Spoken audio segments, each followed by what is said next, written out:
and we're going to do something a little bit different. We're going to flip the script. I'm representing the company. I'm Ross Lipson, and we have all these funds on both sides of me today.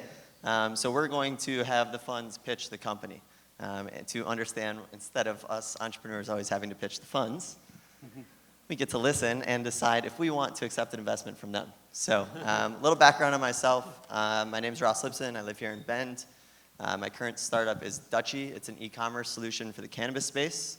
And we are through our Series A. We have $18 million in funding to date. We started about 2 years ago. So thank you. So I can say for the entrepreneur that raising money is the most exhausting thing the entrepreneur does. It takes a lot of time. I myself have probably pitched 400 or 500 times in the last 2 years. So this is nice to not have to pitch myself. So we're going to get this started here, and we get kind of a couple questions we'll ask everybody. Some of the longer ones we'll just kind of work with each other on this one. Matt, so we'll start with you. Tell everybody, what's a deal that got away from you, and quickly why? I would say is Zevtech. It's here locally. They are solving actually two giant problems out there. They are automating yards. And when I say yards, they're automating large distribution yards, as in FedEx, Amazon, UPS, so on and so forth. And that is a very defined, constrained, automatable process versus long-haul truck driving. And so if you think of a yard, BNSF, for instance, one of their rail yards does 3,000 different moves of a yard vehicle in one day, from a parking space, loading bay, parking space, loading bay. In a old-fashioned diesel, climate-destroying truck. At the same time, you get companies like Walmart who are saying, hey, we're facing recessionary headwinds because we don't have enough long-haul truck drivers. So if they can get the yard drivers out of the yards in the long-haul routes, which will take a lot longer to automate because it's not predictable, then it's not going to be passed down to us as a consumer. We saw their first pitch, and we're a small fund, rough and tough $30 million. That is a very capital-intensive process. And we said, hey, you're going to require a lot of capital for this. So first you got to go out and get that. We can't float this for you. Well, lo and behold, the entrepreneur went out and raised $8 million from NEA. NEA took the whole round. Less than 6 months later, NEA and others came in at $50 million, and they have the opportunity to truly transform a massive supply chain industry. Bummer. Big bummer. Sorry to hear. It. So moving along, and back to Eric there, I don't want to skip him. So there's as an entrepreneur meeting a fund for the first time, it's very intimate. It's also sometimes awkward. Entrepreneurs don't know how to act, where to meet. What does your ideal first due diligence date look like? Yeah, well, no sex on the first date, or any date for that matter. The first date really is understanding their vision. For us, we really want to know what's their vision, what's their game plan, what's the problem they're solving, and do that in a really relaxed and comfortable environment. We try to meet with companies even before they've left their current employer, maybe before they finish their outline of their business. We want to meet with them early and try to understand what they're trying to accomplish. So it's really learning and listening. And one of the things that we're looking for in that first date, of course, the things they bring to the market, the things that give them an unfair advantage, but we're also really looking and listening for a learning mindset. And we get a little turned off with entrepreneurs that are just kind of yapping and trying to get as much out on the table as possible. We really like entrepreneurs that are asking questions of us. And if they ask great questions of us, that might mean that they'll ask great questions of their customers, their partners, their board, their employees, and that's, startups are really learning organizations in search of a business model. It's all about the pace of learning. So that's one of the things that we're looking for at that first date. So we're going to kind of run through everybody here with the next question, so we can keep it short because there's a few of us up here. But if there was one word to describe your fund, what would that word be? We can kind of go this way here. And why? Collaborative. Because. Perfect. It's 2 words. Diverse, from our entrepreneurs to our team to our advisors. I think we represent diversity really well. That's a lot of words, y'all. Woman-owned. Nice. Oh, Woman-owned. Woman-owned. Is that 2 words? Operators, been in your seat. Helpful. awesome. Yeah, all important things too. And I think kind of a little sidebar there is all funds, I think, and entrepreneurs are definitely created differently. So I've learned from funds that I've worked with, and if possible, can shape around with different investors that all bring a different part to the table. All very helpful. So moving along here. So what is really different and special about your fund, and that you see that is so unique and different that sets you apart? There's a lot of funds out there. A lot of them pitch the same thing. What's different about yours? So I'm Angela Jackson with Portland Seed Fund, and I have two partners in the audience. You saw Jen Lynch up here earlier today, and Jim Houston. We're really at 2/3 women-owned, but it was only one word, so. Hyphenated, that was good. It was hyphenated, so that was The good. hyphen was important. English major, yeah. Yeah. Anyway, what really sets us apart, I think, is that we're the most active investor in the Northwest. So we do write smaller checks. We write more frequent checks. And CB Insights called us the most active investor in Oregon. We, I think, have kind of a Texas Hold'em strategy of anteing into a deal with a small $50,000 investment, and we get to see the hand unfold. We come into the trenches a bit with the team, get to know them well, see if we like the hand we're in. If we like the hand we're in, we can use chip stack management, i.e. our investment dollars, to double down or more. And our expectation is that we will continue to do that with the life of the company unless they give us a reason not to, or we discover something along the way that we would, hoped not to discover, be it an existential threat of some sort, a competitor that is too fierce, or really morality of the team would be the top reason we would continue or cease to want to invest in a team. So I think that makes us unique. We take a bit more risk. If I'm a fund that makes fewer investment decisions with bigger checks, I may want to take a bit more time to write $1 million check than a $50,000 check. So, sometimes we can move faster than people writing bigger checks because we just don't have as much money at stake. But we invest in lots of diverse teams, and I think all the funds up here do that. That isn't unique in Oregon. But I will kind of say, what you see up here is the Oregon zeitgeist for funds is really progressive compared to what we see in Silicon Valley or other major capitals in terms of the earnestness with which we invest, the collaboration with which we invest, and the diversity with which our funds are led by women and people of color, and that we are persistently seeking more and more diverse teams to invest in. We all do that. Thanks. So moving along here, the one thing I think, when I was first starting off in pitching, I remember thinking, God, the VC I'm going to talk to has probably had 1,000 pitches this year. They hear it all day, every day. They see decks and pitches. How do I stand out? What can I do differently? There's so many companies, especially when an entrepreneur is pitching their company and they're biased towards their company. So the question is what is the entrepreneur, what have you seen an entrepreneur do, or what do you look for that really stands out and grabs your attention outside of the business model and the business itself? What is it about the entrepreneur that really sets them apart from the others? Intentionality. I would say absolutely intentionality. Passion is important. I would expect every entrepreneur to be passionate. Expect every entrepreneur to understand their business model more or less, but really being intentional about their approach to the business. Understanding the data that are driving their business, understanding the customers in a way that a lot of other entrepreneurs that we talk to don't, and whether that means, in Avery's case, he would have been his customer, or coming from that industry. Sometimes it means coming from outside the industry and really being intentional about doing a lot of research before starting. But intentionality, you can get to very quickly with a few questions, and you can figure that out pretty quickly.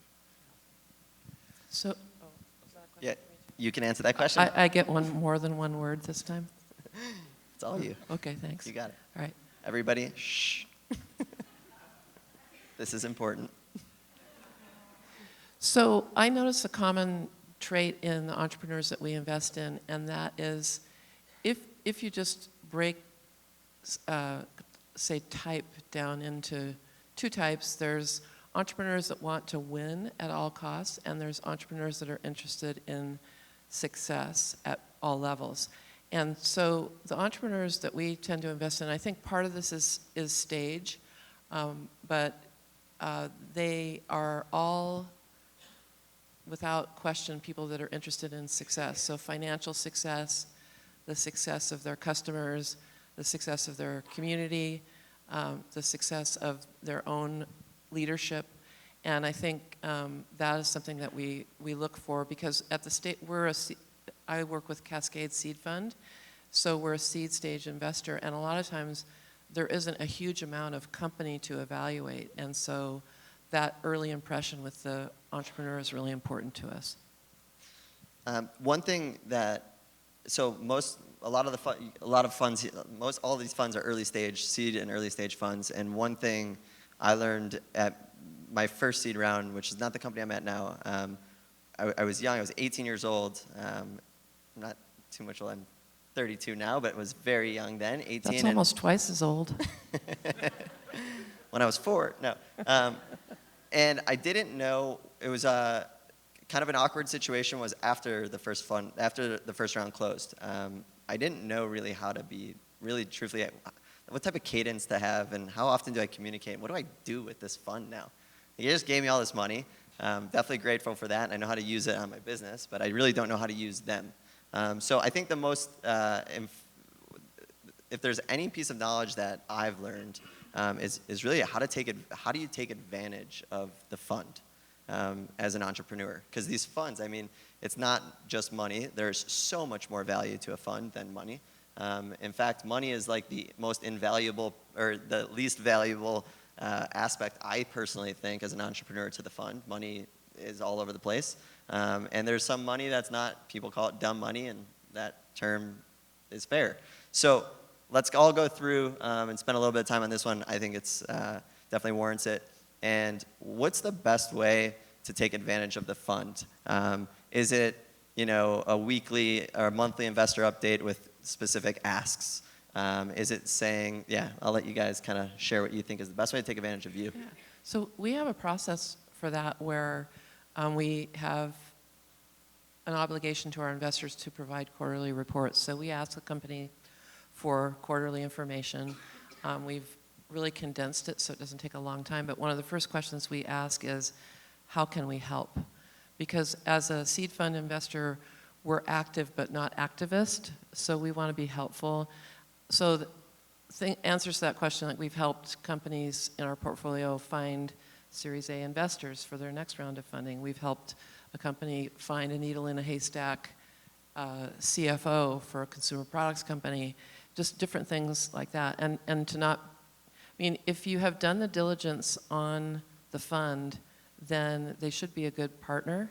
And understanding what they have to bring to the table is a really important part of the diligence that an entrepreneur needs to do on the fund to make sure that you want to have that partner, and really leveraging, like in most of our cases, we all have extensive networks that we can draw upon to help entrepreneurs not fall in the hole and be able to walk around it more quickly. I think one of the key words that Julie mentioned several times is help. And a lot of times, entrepreneurs, after they get funding, seem to take almost an adversarial approach to dealing with their investors. We're here to help, and we would rather you be proactive and come to us with problems before they undermine your business. We have a large network of advisors and investors, industry connections that we can draw on, and that's why we're there. We're there to help you. We want to see you be successful, otherwise we wouldn't have invested. But we can't help you be successful if you don't talk to us. So talk more rather than less. I'll just build a little bit, totally agree. I think, if you're doing something for the first time and you're afraid, imposter syndrome is a word we hear used sometimes, you may think that we think you know it all.